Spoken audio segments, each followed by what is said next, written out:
Hello, hello, hello, and welcome everybody to the ACGL Mythic Royale recap, where we get you guys ready for the finals this weekend. There's so much that's been happening over the last month, and today I'm here with Skara, the beautiful Skara, to discuss everything that's happened and get us excited for these finals. Very cool. Honestly, I'm so excited. I can't express how entertained and thrilled I've been this past month.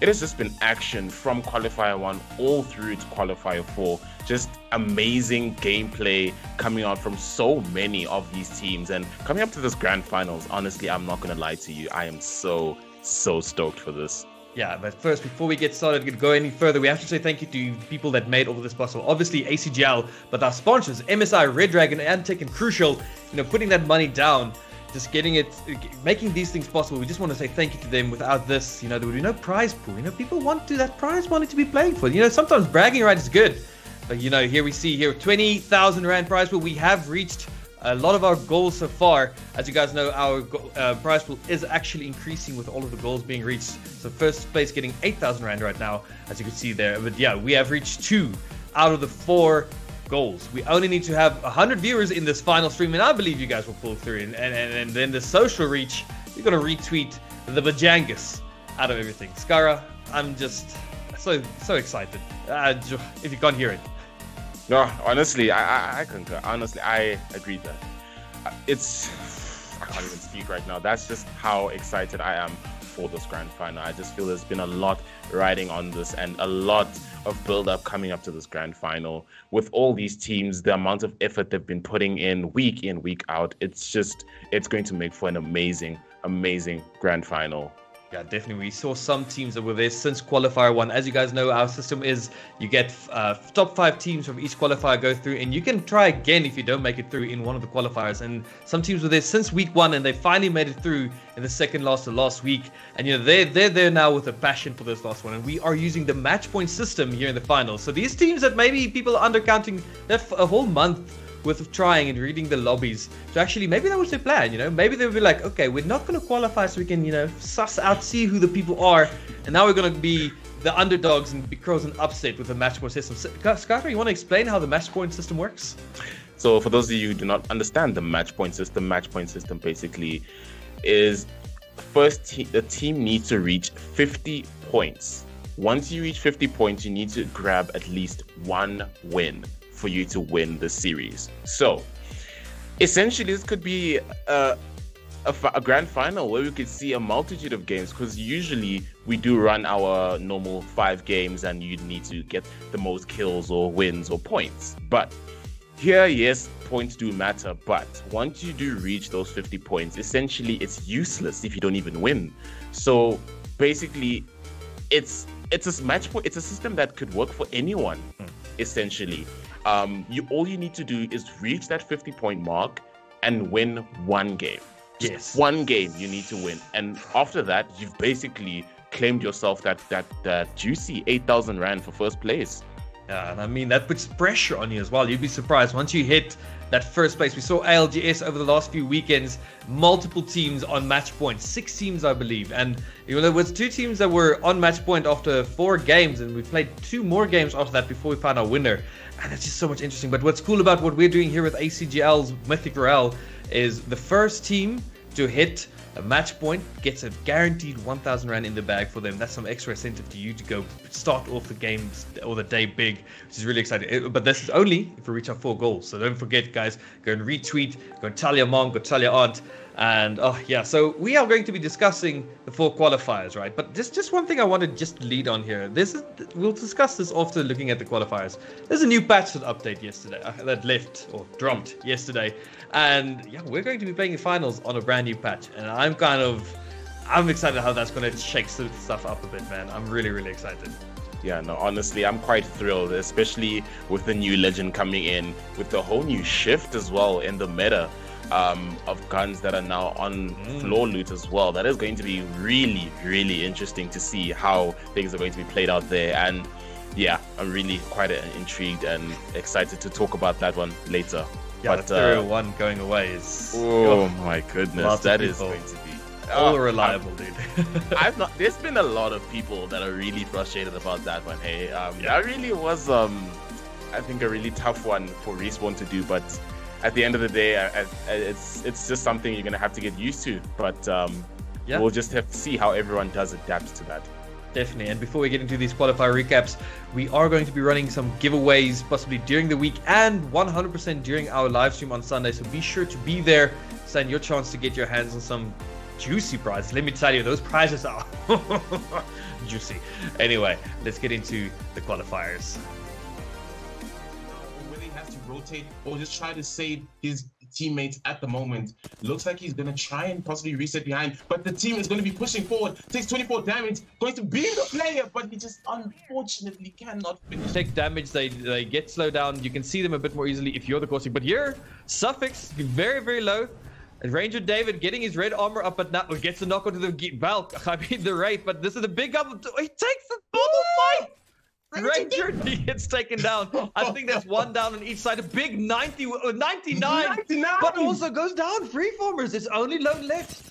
It's a 1v1. It's a 1v1. Gibby v Gibby, but those are some massive shots and Freeformers take it. Sort of separation and them trying to rotate out, but we see MTG Apex are in zone and taking heavy damage on this team right now. Going to be trying taking out those Hemlock shots, but it's not going to be enough. And MTG Apex are going to fall to Victrix Gaming. Well played there by Victrix. The Valk go down. We have also the Watson who goes down, and it's just left to Purple, who is going to have to maybe clutch it out for his team or try and make a rotate out. But it is going to be hard. He is going to try and play the shield. He is going to be really low. Can't pop that shield. That flight out. Calder getting some big shots there. Teams falling in the kill feed left and right. Carnivore, by the way, it wasn't Rex2 or Tenchi with the team. It was Carnivore, their sub, playing in. We get some big shots in this bubble. Taking some more damage with the Peacekeeper. 54 farmers, 3 farmers. Still looking good. They have a decent area in this zone right now. Most of the teams are fighting just to the north of the map. And we were 10 teams 5 seconds ago. We are now 5 teams. People are just falling there. We see potential getting enough. Now it's just a moment. The calm before the storm. No, here, the Wraith wants action. It's just shots. Predator taking big damage, big shots. Dark Trio also here on the Valve has been able to pop that bat. Everybody's just getting knocked right now. And there's only 2 teams left now. Potentia actually being the only full team left right now. Crummings getting big shots here with the 9-9. Crummings flying to high ground for safety. And now gets taken down. But wait, Potentia! They take it home. Like of Victrix, again, we've talked about Victrix being a team that's played together a lot. So they have lost one on the side of Victrix. Not completely lost, that's a knock, but big shots there by Falco with the Scar. Scar being a gun that can do a lot of damage, but with a lot of recoil. Here we see Victrix losing a lot of armor, but gets a massive knock as well. They were able to reset the Gibby in the meantime. Good hold there by Russo. And now it's only one left on the side of... and they get taken out there. Victrix taking out this team. That occasion right now, we do see that Bloodhound ult get popped, and now we will see some action, and the Gibby does go down. INVG Aqua are going to be such a sticky situation, but unfortunately, they fall down. So many teams. Why are you here, guys? This is not the zone. People they want these kills. They're saying now, like, okay, we might not get placement, but we're gonna put up the highest kill count for this match. But here we see early access goes in the position to take this game. If they do not take it, they don't win it. Oh, but here, point one have identified one of the rats. It's like a little Where's Waldo. You just have to find the rats for some extra points. It's as if it's an achievement at this point. And there we see Gibby's don't expended. I don't know if the Gibby ult has been used yet. Ranger David taking a lot of damage here. The Bloodhound as well, getting a free angle from the side, completely safe. He has the Havoc without the turbocharger, but the Havoc being a gun that can do so much damage. Point one! Okay. Whoo-wee, Skara. And as you can see, here is our champion for week 1. Free farmers. They were kind of free farming that lobby, if I remember correctly. They were going ham. I mean, they had some crack players in that team. And here we see our top 5 qualifier 1. Free farmers, Point Vigil, Early Access, Dark Esports, and Potentia. They're all going through, obviously, to the finals this Sunday. And they're looking these are some well-named teams, well-known players. And they're probably excited for this final. They're here to show they're not just here to win qualifier 1, right? They're here to win the whole thing, you know? It's not just about the one qualifier. No. It's not about it's not about the money, it's about sending a message, you know. We're gonna win it all. Definitely. Oh, for sure. And the teams of Free Farmers and Early Access actually had the the opportunity to catch up with and talk to during an interview, and I got to get their thoughts on the qualifier as well, and their thoughts going into the finals. And these are two teams. The team of Free Farmers haven't really been a team that's competed together for some time. They've actually been a team that were recently formed in this Mythic event, but they are players that have played a part of teams like Punk's Interactive Gaming, WRG back in the past, and they do have massive experience as players. And yeah, as you mentioned, these guys just do extremely well in these lobbies. The team of Free Farmers, they were really going on a tear in that lobby. It wasn't really a one-sided affair, but it was, you could clearly see who were the lobby leaders in that one. And this is actually the beginning of Victory Gaming's tough battle to qualify, because this was the first week and they came 6th, literally 1 position off of 5th. And the only reason they lost was due to a tiebreaker, as the team that came in 5th actually won the match. So they were tied with 25 points with the team in 5th position, but unfortunately just fell because of that tiebreaker. So that really should solidify and show you how close some of these qualifiers have been. Yeah, Victrix being a team that I've really been rooting for. They did manage to make it through. We won't say when.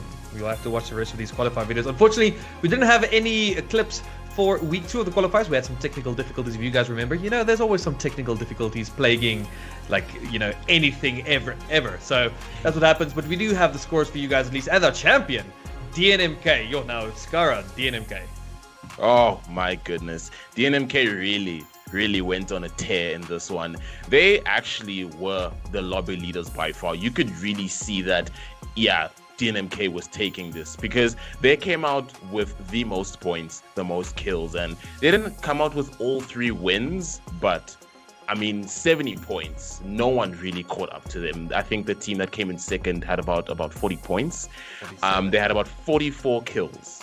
44 kills across 3 games. And to put into perspective, their 3rd game, they didn't really take it too seriously, actually. I mean, they ran Maggie, Fuse, and Horizon in that last game, just having fun, having giggles, But honestly, they really just showcased how talented they really are as a team, and it was just fantastic stuff coming out from them. But also alongside that was also Royalty. Royalty was a team that also did fairly well. I mean, they came out with 32 kills as well in that qualifier. They also really did go out on a tear. Unfortunately, they didn't do too well with regards to, winning the event itself. They did come in 3rd position, but they did do fairly well, honestly speaking. And then also to add to that, we had Dao, who I haven't really seen too much in the Mythic event. So I believe this might have been one of their first events. And they did extremely well. They came in 4th position and actually managed to win one of the games in Qualifier 2. And that was the team of Kent Breezy, Delusion, and Wraith. And the 2 players I haven't really heard much of them. But I know Kent Breezy, a player that has been more inside in the Warzone side of things, is now switched over to Apex, and to see him do this well with his team, it's really something. Yeah, definitely. I think come over to Apex, guys. If you guys are playing Call of Duty, you're playing the wrong game. Apex is where it's at. There's such a bright future here. There's so much skill to have, so much to learn in Apex. It's one of the best games. I think there's a bright future. ALGS, like we've just discussed, finishing in the past 2 weeks, there have been 2 ALGS tournaments. Massive prize pools being endorsed by EA itself. Millions of viewers around the world. This is just a stepping stone. But yeah, as we're discussing, DNMK, they've been a team that's been playing since almost day one. There's been some shuffles, but there's been some teams that have been doing absolutely crazy. And it just shows, we as South Africa, we didn't have any teams in one of these ALGSs in the grand finals, but we're getting there. Our teams are getting better, and the more people take part in these tournaments, the more people we're going to have to, the more pool, the bigger the pool of players we're going to have to pull into getting us onto the ALGS grand stage. But yeah, before we go any further, we have Qualifier 3 highlights ready for you guys. Beams and is going to be going on the prowl for this kill now. Is going to try and push up, possibly going to pop that vert nade, maybe just to try and put their opponents at a disadvantage 100, and drops the stress. We can just enjoy the view, watch these teams get murdered. Val tries to fly away. Oh, and it's the team of Thomas Moore, J-Bro, trying to pop that Valk ult away, and unfortunately... They don't have that defensive fallback, they don't have the Gibby ult. Russo taking a lot of damage there. Almost gets knocked, but not completely knocked, but there, Nibble gets the first knock of the fight. And now they've actually got the second one. Russo's the last one alive. And Nibble just show again why they are. It's really, really tough, and already... There is just going to be taken down, and that was already a 2v3 scenario that they have created, and now Gutbuster is going to be pushing in and gets the second knock, but there is going to be traded out, but now it's left with the massive wingman beams. It's going to take some picks off of this team, and they're going to possibly push in, and now Gutbuster is going to be on the prowl. Chambi as well, still with the R301 and wingman beams, is going to get that player to flesh. The Gibby ult is going to be quite a tough position to try and rotate through this, but it seems that the team did possibly create that separation, but Nibble, they're just relentless. They do not give up, and they just push up, get that finish. Right between this team and Nibble. They are going to possibly get eliminated early in this tunnel here. 3 teams in the tunnel. And you see, whoa, the massive Arc Stars. Gonna try and go on the prowl now, Tenshi. Is going to be pushing this Valk, does get the knock. And it seems another player did possibly raid Q away. And they're going to be trying to find this player. And unfortunately, they are going to be able to find this player. But there is inching forward. And it seems like the trigger is, it is itching. But oh my goodness, one of the players is going to get downed. And it is Nibble who are going to making the push on this team now. Oh, and Mirage, no! Are just the dominating team of this lobby. We see here there is point run rollers do manage to pick up their knocked player and are hopefully going to be able to do a reset. But that's a Kraber shot, Banana. Oh my getting a knock, goodness. and they do have an Ash to capitalize on that. But that's a dead lobby right there. He doesn't even need to shield up. They're going to push in with the Valk ult, with the Horizon attack. Oh, no, Tenchi at the perfect location to capitalize on that. Let's see what they can. That's just 1 down, 2 down, I believe. And decent shots there by John Blizzard. Yeah, I think this is the team of She units who are getting pushed up on. Cypher, I think, is the one to be getting the beams and knocks. It's a good gun. It's good for farming up armor. I will say it, but I have integrity, okay? I don't always use it. But here, let's focus here. That's a big knock there on the Bangalore. Now actually finding an opening in here, but I saw a crypto ult. Now, if I see a crypto ult, that can only mean one thing. I will rise. He's trying to get some picks off. This Chambi trying to go for clips. Chambi's just playing Chambi. Rude. That's rude. Don't do it to him. Chambi. Wolfie is going to get pushed on by this team, and unfortunately, it doesn't pop that off star very well, and it seems now he is going to be faced by Chambi. No, Chambi, stop it. Chambi, look at this. Chambi! Not like... I feel like we should just ban Nibble from picking up any of those guns. They actually not even use attachments on their guns. Here, they find out one team they have used the Wraith ult to get themselves close. Chambi already in the face. Look at that! He takes one down already instantly. Another take him out. And now we see Nibble, Gutbuster, Tenshi. And that's game. Hello? Hello? Hello? Oh. Excuse me? You guys could tell, no surprise who the champion of Qualifier 3 was. Nibble. Skara. Ew. Oh my goodness. Like, I'm just trying to like fathom the idea that throughout those highlights, and this is not even us being biased. We're not biased whatsoever. That really just was how Qualifier 3 ran. It was just the Nibble shot. 114 points on Nibble. Second place, 30 points. That is illegal. We need to call the cops on Nibble. They are doing something, I don't know. They're feeding some new generation esports fuel to their players, but oh my, they really are on some next level G fuel right there. I mean, how do you Nibble come out with almost 100 points? They won 3 games. 3 games back to back. And they came out with almost 70 kills. 78 kills to be precise. 78 kills across 3 games. It's tough to say, right? But I think currently Nibble and the current roster is probably the best team in South Africa.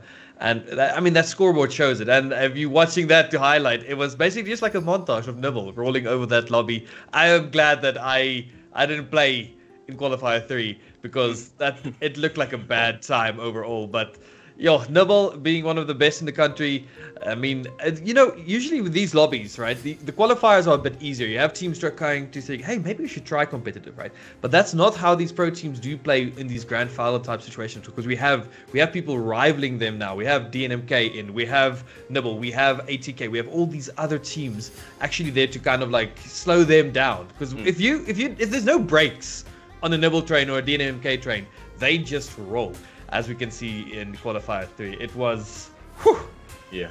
Oh my goodness. But it's as you mentioned. It's now, as even when I had the opportunity to have an interview with Chambi, one of the players from Nibble, is that they get the opportunity to play so freely like this in the qualifiers, but obviously that's not always the case in the grand final scenario, because now everyone is coming in with their A game. Everyone wants to win. There is so much on the line, so you might not necessarily see this come out in the grand final, but again, we can't put that past us. But with the match point system, you do not want to be risking your games like that, so it might actually be a whole lot closer than that. But again, just massive gameplay, and just quite a show that they put on. So honestly, Nibble, GG's to them for such a dominant performance in Qualifier 3. But Victrix, after weeks of trying, they finally made it in against Nibble, mind you. So against the team of Nibble. So yeah. kudos to them. Kudos to them. But all in all, it was a really amazing one to watch, and quite entertaining from our side as well. Even though it was quite one-sided, we did have some laughs here and there. It was quite enjoyable. And I mean, the team of Point One Rollers, also to note, they are actually a console team who made it through. Yeah.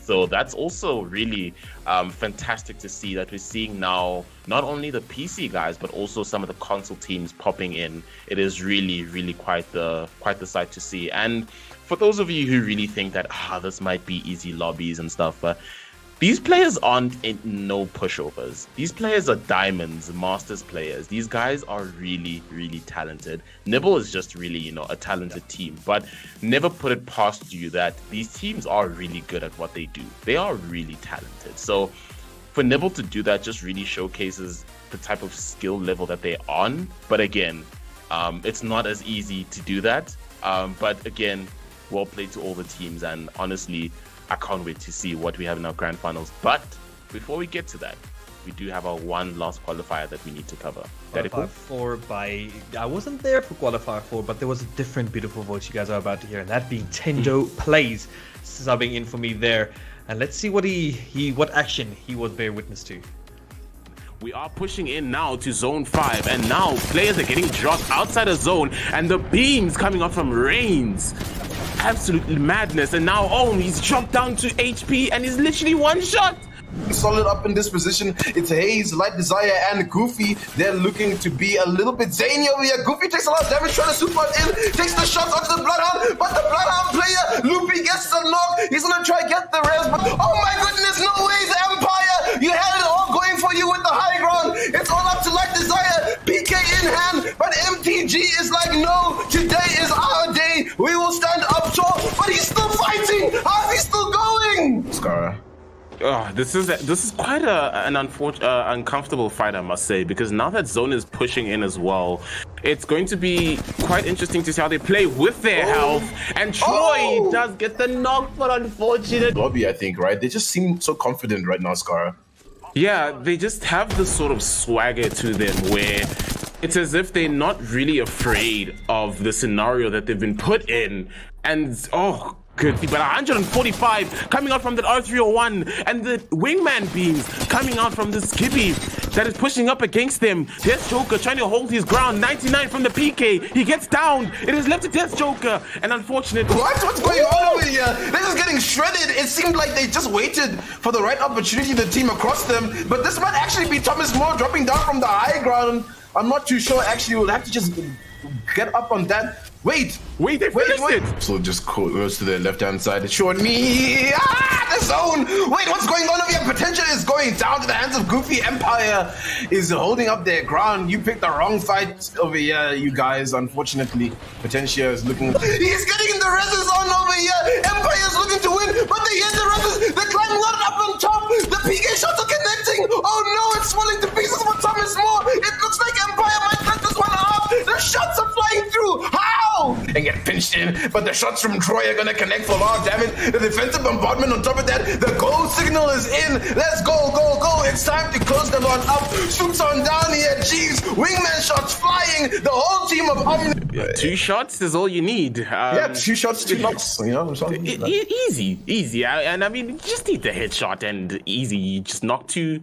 Oh, I thought he was gonna take that shot. Oh, he's taking it. Oh, the headshot comes. The wingman just doing some massive damage on these players, and now they're going to try and get some picks off of these players, and they're going to try and finish it off as the player is going to be dropped down to flesh, and trying to make that rotation through the zone is going to be very dire. And this team is because the Gibby player is just biting up too much than what they can chew, and we're gonna see the team zip on up. What are these plays coming from Lost Brain Cell? They're like, we won't stay on the high ground. We're gonna go up for this fight. It's Mano, it's Ali. They're taking names over here. Here he comes. He's peeking over the edge. They're gonna come on in. The shots are flying. He's trying his best, Ali, to survive. But Lags is like, no, you won't. It's our time to shine. SLX, come on through. Whoo-wee. Qualifier 4 being taken by the, I think that was the last brain cell, right? No, Empire actually taking. Empire. Ooh. Okay, well played to Team Empire. Yo, I just want to say Tender Plays being an amazing community member here in our Apex Legends scene. Beautiful casting there by him, man. We can dream, you know, to be amazing as that man. Fantastic stuff coming out from him. But yeah, we had the team of Empire taking Qualifier 4, and then SLX coming in 2nd, MTG 3rd, Lost Brain Cell coming in 4th after weeks and weeks of trying to qualify. They finally made it, as well as Omnius surprisingly coming in the 5th position.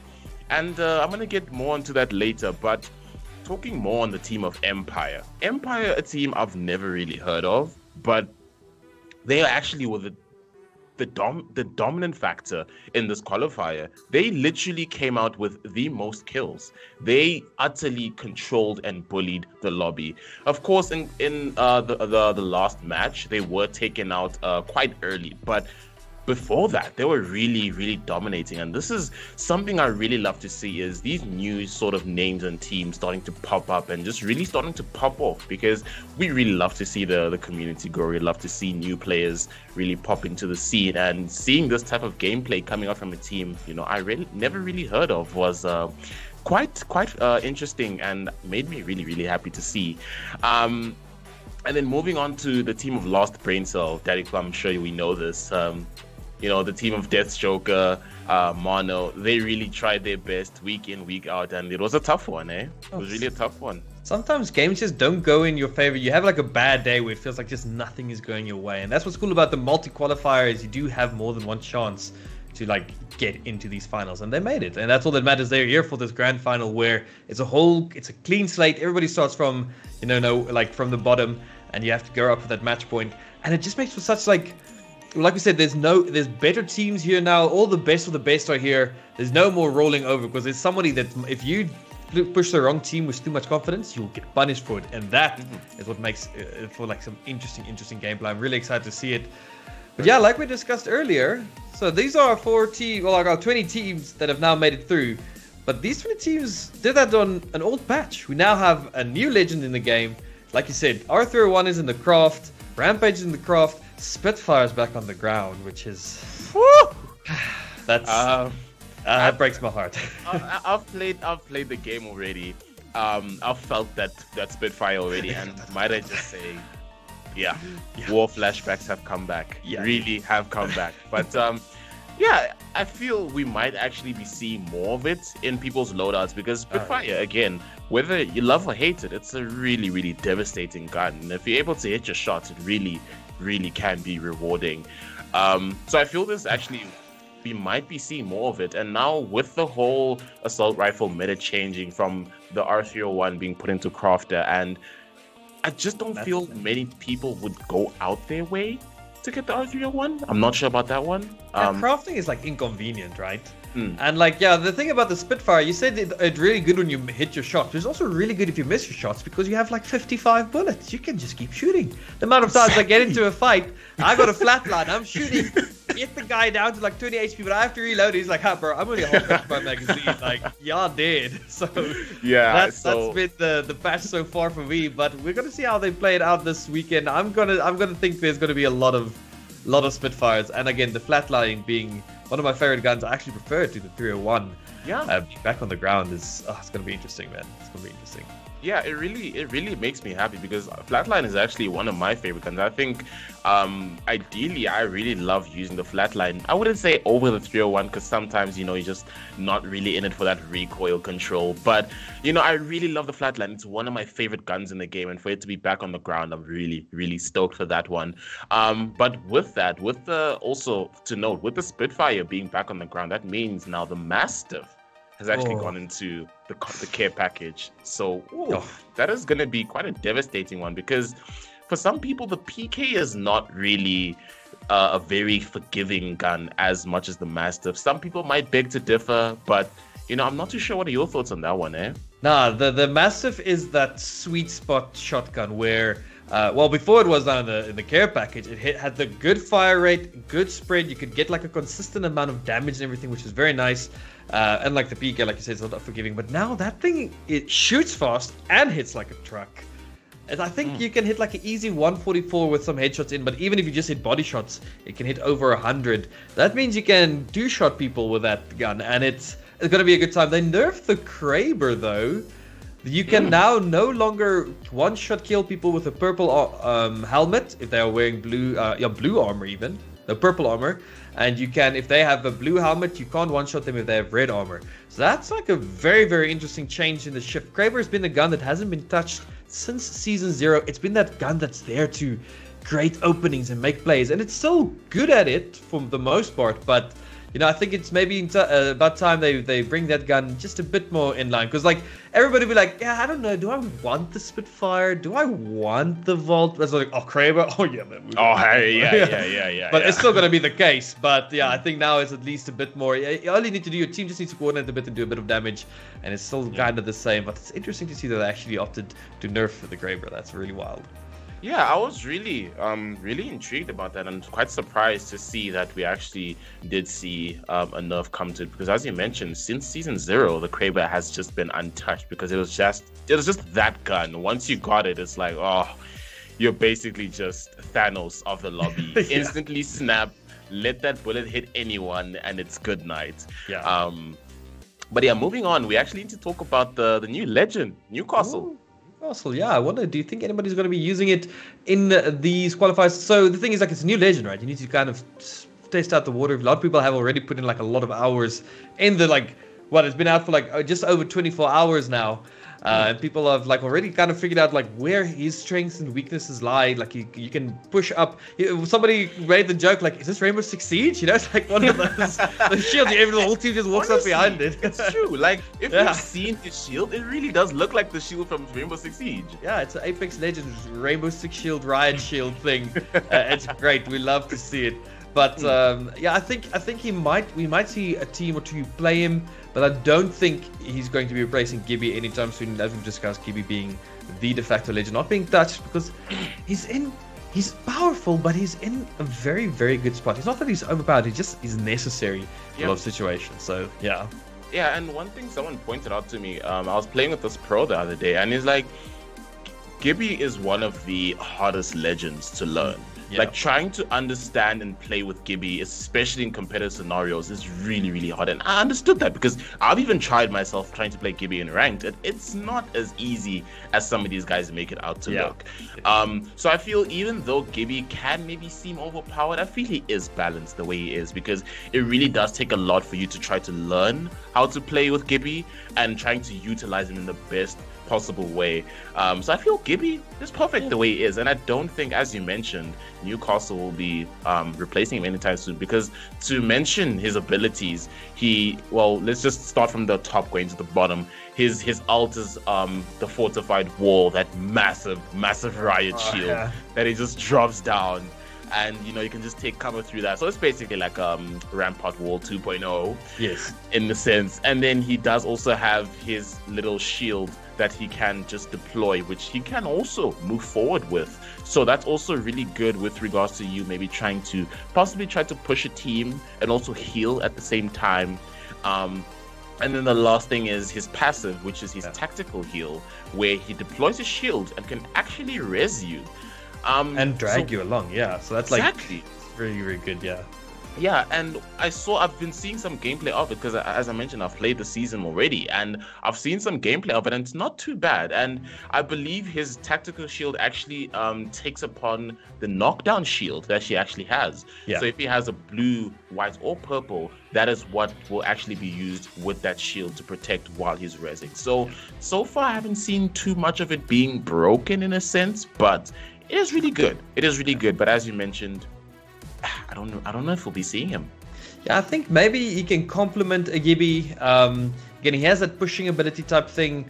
While the Gibby Dome is maybe down, if you like time it well, you can basically always have some sort of cover to work with. We'll have to wait and see. That's what's exciting about this final. If there's a team who really, sometimes a player just clicks with a legend. Like you guys, people know I'm the Mirage guy. Mirage isn't like the best, but I just vibe with the guy, and then there might just be somebody who just vibes with our boy Newcastle and just shows us what the power of Newcastle is. We don't know what we don't know. We're gonna have to wait and see what the players bring to the table on the finals of Sunday. We are almost done with our show for today. We just want to discuss, right? So we've discussed this a lot of times. This Mythic Royale is one of the stepping stones to get everybody into that ALGS level of play. We've also discussed the weekly scrims we're doing, getting players excited to get into Apex Legends competitive. So I think you go play pubs, then you go play first you drop in, you get the little tutorial, then you go play pubs, then eventually you do some ranked, and then next step above ranked is getting into the competitive lobbies. If you are a diamond plus player, even platinum plus, you feel you want to start pushing yourself to even get better in ranked, you need to get into scrims. That being with ACGL's weeklies, GLL has them during the week, VNM, there are a lot of places you guys can get involved, and then eventually we'll get to ALGS having $1 million prize pool tournament once a year, and I think they also have 4 qualifiers during the year to get $250,000. So there is not just like experience to be gained, but money as well. Like we said, our sponsors bringing the money to the table gets people involved. Esports is something that is just going to keep on growing, and if you get your feet in the door, you're going to have a good time, man. Oh, for sure. And it's as you've mentioned, there's just so many ways to get into it, and whether at least I think maybe Platinum 1 going up is when you can actually start looking to get more into the competitive scene as well. Because now at least you've really exposed yourself to not really the competitive scene itself, but just the competitive environment itself, because playing in some of these diamond lobbies and the plat 1 lobbies, they might not be the best or most sweaty, but you do kind of get that feel of the competitiveness in it. And I think that's when you can start saying, you know what, maybe let me try to take it a step forward. And then, as you mentioned, you can start coming into these weekly scrims and stuff. But speaking on now the grand finals, here are our 20 teams, our 20 teams, and Daddy Cool. What are your thoughts? I think this is going to be a stacked finals. We have Point Run Rollers, Darkest Esports. I'm going to keep calling them Darkest Esports. Victor's Gaming are people who made it through. They were there from day one, and they fought and they got better every week, which is so great to see. Last Brain Cell, Darker Esports, Dow, Blind Beakers being Nibble, normal Dark Esports, NMPM, Nyam, DNMK, Point 1 Vigil, DOW. Again, we have 2 DOW teams. You see these auras are picking up great players and just growing. Omnius Gaming, MTG, Potentia, Early Access, Royalty Esports, SLX, Empire, and Free Farmers. Scar, what do you think? What's your prediction here? Who's your top 3 from those teams? I'm not going to lie, it is quite a tough one. This might be a bit biased, but honestly, my personal favorites are just going to be the DNMK guys, because I just love how they're just a really talented team, but along with that, I just love how they're also able to just also have fun in what they do as well, seeing with how they were just really having fun in that last game as well. But honestly speaking, if I were to try and predict who we'd maybe be seeing in our top 3, even though DNMK is my favorite, I think I'd possibly put it to maybe Nibble coming in first, and then possibly having DNMK second. And then maybe in that third position, I think between either the team of Free Farmers or the team of NMPM, because NMPM is the team of Regis Revenge, Eviction, and Clutch. And those are players that are really, really talented. They do extremely well. And in the past, they have done extremely well in some Mythic events. So I do believe that they'll possibly pull through. Just didn't have the best run in the qualifiers, but, you know, anything can happen in these grand final situations. But Daddy Cool, what are your thoughts? Hi, I mean, you took the words straight out of the mouth there. But you see, again, we have to mention the fact that we're doing match point system. So even though Nibble might get first, like get onto match point first, there's gonna the likes of DNMK and Free Farmers and NMPM, they're gonna be right on their heels. So if they don't win directly after making match point, and another team gets match point, it's anybody's game. It's Battle Royale. Although you have a lot of control and you can control a lot of things, it's at the core, it has that random element which keeps us on our toes in every single game, and that's what we love about it. So that means, yeah, we have 5 teams. I'm thinking we're gonna have 5 teams make match point. That's my prediction in that regard. And then who's gonna be taking it? You see, I am kind of hoping for an upset here. I'm gonna say Free Farmers. I think they're gonna get match point, you know, do like the slow route around, get match point, and then just get the big game for the win. That's what I'm hoping for. Like I said, I like the upsets. I like for those underdogs, and it's so much fun to see. That's what makes the match point system so interesting. It's like, it's not just one team rolling a lobby and then like, oh, they're winning. It's like if there's at least 4 teams that are like putting up a fight, they can even prevent like if they don't win and some other teams like slow them down and get in there. It's some random team that just it's at the right place at the right time, can take it home, and that's what I'm excited for. Precisely. And you know what? I think you've really intrigued me. Then I really think you've made me rethink my thoughts, because honestly, I also want an upset. I don't want it to be just the top team to get it. I want, you know, any of the not really no names, but some of the guys that you wouldn't possibly say, oh, they're definitely taking it. So, you know what? Hey, I'm gonna go with this, right? This is gonna be my prediction. I feel we're gonna have either 6 or 4 teams on match point. Okay. And I possibly want either NMPM or Free Farmers to win. Okay. That is gonna be my prediction. Either those 2 teams winning, or then, you know, we're gonna riot. So we'll just have to see what we do end up seeing come grand final time. Yeah, and so everybody, this has been our Mythic Royale Grand Final recap, brought to you by the amazing MSI, Red Dragon, Antec, and Crucial. Whew, we're excited. We're going to be bringing you all of the action, me and this beautiful Scar over here, Sunday, 2 p.m. South Africa Central Time. Be there or be scared. Damn it, did I just... Be there or be square, okay? Like, not like me. I'm not square for messing that lineup. Anyway, Skara, any last thoughts from your side? I'm just excited. Oh, I'm honestly, bring on the grand finals. I'm so excited. I've never been this excited for a grand final before, but I just feel this is going to be super stacked. The first time ACGL is going to be doing the match point system. It is going to be fireworks, I assure you. There's just going to be so much action coming out from all of these teams. Everyone is going to be gunning it for that 20k prize pool. So honestly, bring it on.